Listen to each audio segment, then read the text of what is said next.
This is where we do a deeper dive into the most high-profile and memorable true crime cases. A death in an Iowa home leads to many questions and a horrifying outcome. Chickasaw County 911. Need an ambulance sent out. Okay, what's going on? Around 9, my girlfriend went to feed our son, and then about 11 or 11:30, she went to check on him, and he was gone. Gone meaning? He died. It began like any other quiet morning in rural Iowa. The sun was high, the town of Alta Vista barely awake, when a 911 call broke the stillness. On the line, a man's voice, flat, detached, spoke words that would haunt everyone who heard them. "My son, he's gone." The dispatcher asked what he meant. "He died," came the reply, almost mechanical. When paramedic Tony Friedrich arrived at the small apartment on Hilltop Avenue, she expected panic, maybe tears. Instead, there was only silence. A young woman stood motionless in the doorway, her eyes wide but empty. In the corner of the dim room, a swing chair faced the wall. Everything was too quiet. What Tony saw inside that apartment would never leave her. It wasn't just the tragedy of a child's death. It was the quiet evidence of days, maybe weeks, of suffering unseen. How could this happen in a place with food in the kitchen, toys in the next room, and two parents just a few feet away? This is the story of baby Sterling Koehn, a story so devastating that even the investigators needed therapy after uncovering the truth. The apartment at 107 Hilltop Avenue looked ordinary from the outside, a small, aging building where laughter from nearby children sometimes echoed through the halls. But that morning, inside apartment number 7, the air was heavy with something unspoken. Paramedic Tony Friedrich stepped in and immediately sensed that something was wrong. The air was thick, unmoving, and carried a sharp, bitter smell of neglect. In the living room, a toddler named Nala was dressed in a bright, frilly dress, her hair brushed, her cheeks full and healthy. She looked like any little girl loved and cared for. But just a few steps away, in a darkened bedroom, her baby brother Sterling lived in an entirely different world. His tiny swing was pushed against the wall, facing away from light, away from life. The windows were covered with blankets. The air felt almost suffocating. Toys and baby supplies were scattered around. Unused formula, clean diapers still in their packages, and untouched bottles of baby lotion. Everything was there to care for a child, yet none of it had been used. When Tony reached the swing, she froze. What she found there wasn't just a tragedy, it was evidence of a life that had been forgotten. In that silence, the only sound was the faint hum of a refrigerator stocked with food that had never reached the one who needed it most. Weeks before tragedy struck, someone had noticed that something wasn't right. Her name was Jennifer Shriver, a local mother of 4 who lived just a few doors away. She had met Cheyenne Harris, Sterling's mother, at a small-town gas station. Cheyenne had seemed quiet, distracted, a young woman drifting through life with no real light in her eyes. Jennifer, out of kindness, offered to babysit her children someday, an offer that would later haunt her forever. When Jennifer finally watched baby Sterling, her heart sank the moment she held him. He was far too light, his skin pale and fragile, his diaper rash red and painful. She fed him gently, and for the first time, the boy opened his eyes and smiled faintly.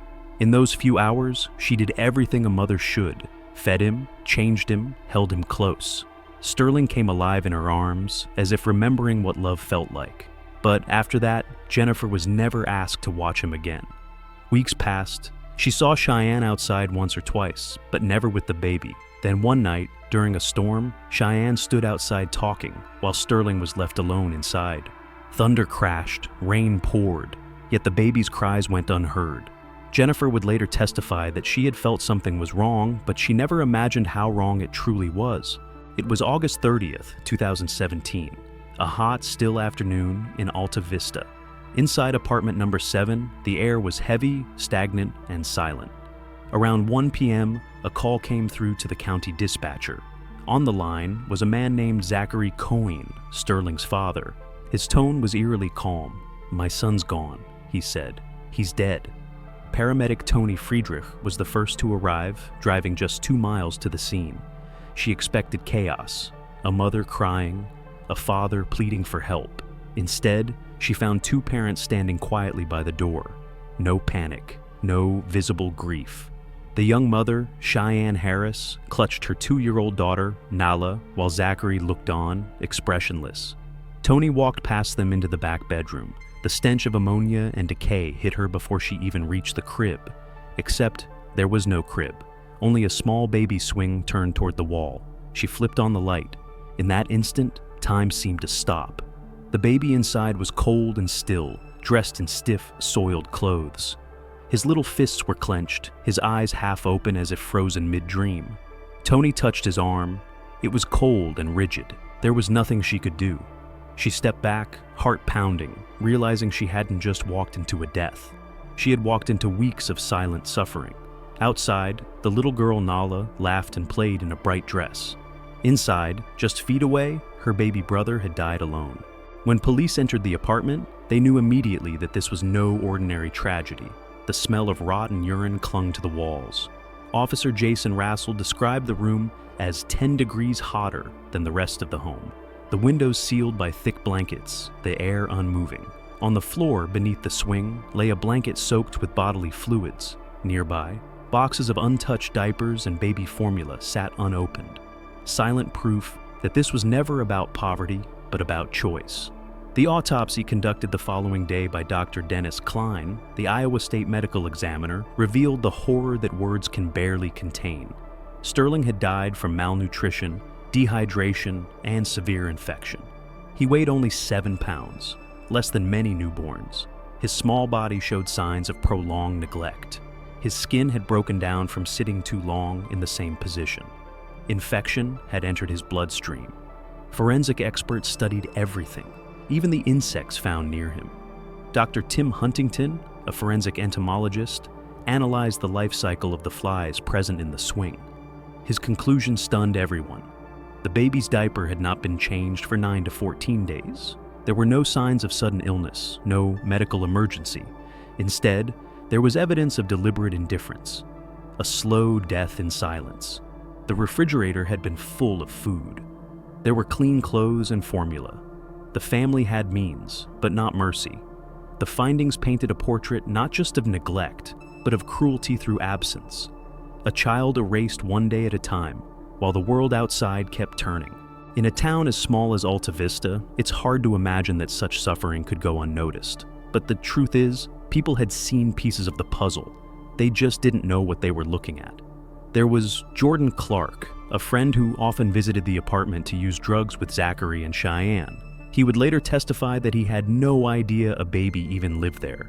"I never saw a crib, never heard a cry," he said. When he visited, the door to the back bedroom, Sterling's world, was always closed. He and the couple would sit just a few feet away, laughing, smoking, talking, while the baby lay dying in silence on the other side of the wall. Neighbors remembered Cheyenne as distant, sometimes vacant, her movements slow and unfocused. Some thought she was struggling with depression. Others knew she was using meth. She had once been a smiling young mother, but drugs had stripped away her ability to care, to feel, even to notice. Jennifer Shriver, the neighbor who had once babysat, blamed herself for not doing more.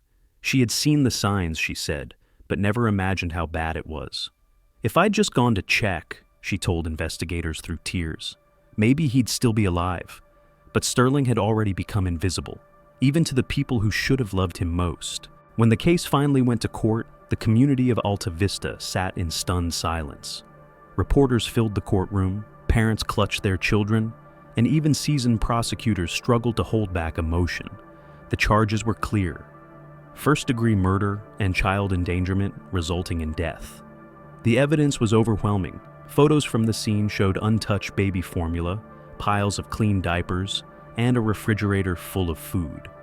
Experts testified about the baby's suffering, how dehydration caused his body to shut down, how his organs failed slowly over days, not hours. Every detail told the same story. This wasn't an accident, and it wasn't ignorance. It was a conscious refusal to act. During the trial, Cheyenne Harris sat motionless, eyes empty, while her defense claimed she was too impaired by meth to comprehend what was happening. Her boyfriend Sterling Koehn offered little more. saying only that he believed his son had died suddenly in his sleep. The jury saw through it. In November 2018, Zachary was found guilty of first-degree murder and sentenced to life in prison without parole. 3 months later, Cheyenne received the same verdict. Neither spoke at sentencing, neither apologized. They simply stared ahead, as if the words "life without parole" belonged to someone else. The courtroom fell quiet. The judge's voice broke slightly as he read the final judgment. "This child was not lost," he said.